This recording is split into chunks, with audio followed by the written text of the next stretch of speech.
Welcome back to Better Living. Julie's here from American Canine. I'm still thinking about my mistake I made in the first thing. Lucas County Canine Care and Control. I said the wrong movie, but we'll get to that in a few minutes. First, we're going to visit with Julie and Adam. She's brought Adam. He's just like my crush. We were joking because The Voice starts tonight, and I have a thing for Adam. And, you know, I'm excited about the show. I think it's a fantastic show. And this little guy's name's Adam, too. We don't know if he can sing or not, but I don't. Tell us what you do know about him. He's cute and skinny. Yes. So.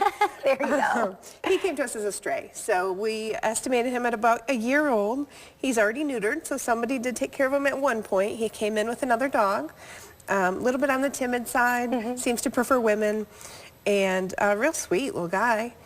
He is very, I mean, he literally has not made a peep since he's been in here, and he's just calm and mild-mannered and likes to give some kisses, too. But tell us if you're interested in Adam or any of the dogs. Tell us how this works with the Lucas County Canine Care and Control. Yeah, sure. We're located downtown, 410 South Erie, and you just come down and take a look. If you're interested in a particular dog, you know, we'll get him out for you.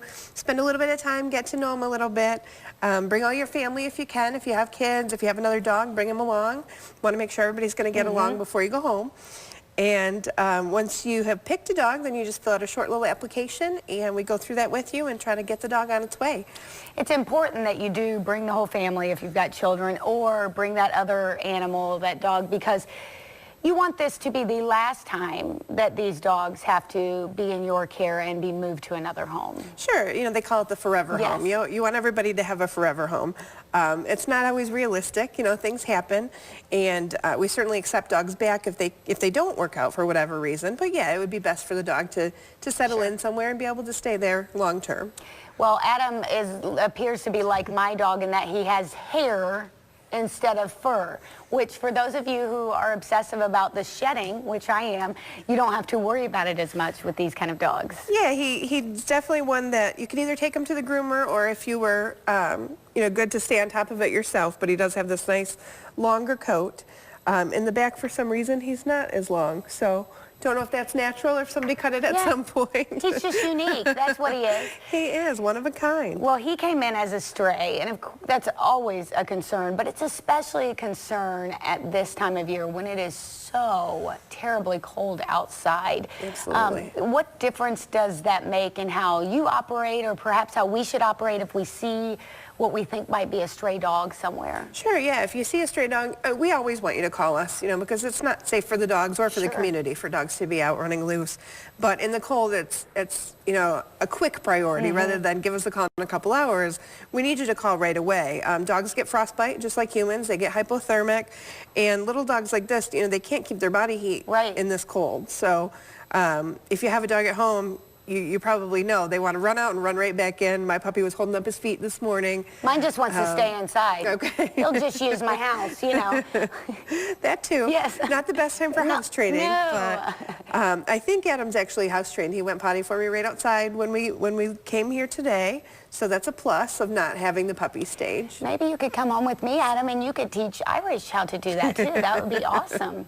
If you already have a dog at home, what are some things you need to be thinking about with the weather? Like we talked about, the dogs want to go out and come right back in. What are some other things?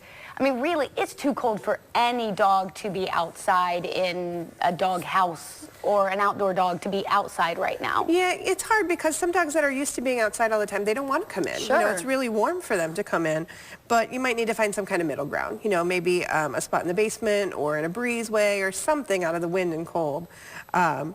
But they're not going to necessarily want to come in and lay by the fire, and that's okay. So, yeah, you know, they don't want to go outside, so they get a little bit stir crazy.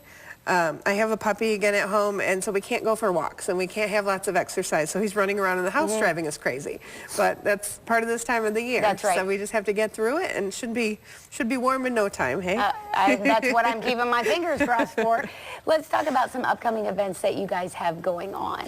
We always have some kind of special going on. We had a Valentine's event a couple weekends ago, and I believe the kind of theme for March is all shapes and sizes. So fall in love with all shapes and sizes. Like we said, Adam's pretty unique.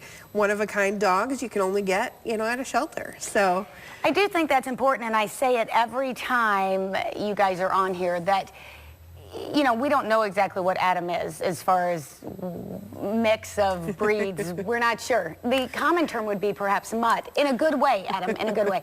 But even if somebody is looking for a specific breed, they still ought to be checking with you and checking back with you on a weekly basis, because you do get purebred dogs. Absolutely. And you do get new dogs all the time. Yeah. We pick up dogs every day. We take in an average of 10 dogs a day. So they don't obviously go up for adoption right away, Right. but the dogs are all moving through the process, and we have new dogs up for adoption every day. But yeah, we get about 25%, they say, nationally of shelter dogs are purebred dogs, and we get a little bit of everything. We get puppies, we get elderly dogs and everything in between, and we get the 2-pound Chihuahuas and the 150-pound Mastiffs. So if you're patient, you can find what you're looking for definitely at a shelter. You just have to keep looking. It's better to be patient and to rescue that dog and bring them into your home than creating other issues. We talked about puppy mills last week and how we shouldn't support them, you know, and whatever we can do. So definitely calling Lucas County Canine Care and Control is the way to go. You can find them, bless you, Adam. I feel the same way. You can find them online. You can find them on Facebook. You can find them on Instagram. They're all over social media. So check out their website today if you're looking for a dog, or if you just want to help, because they will always take your help. We'll be right back on Better Living.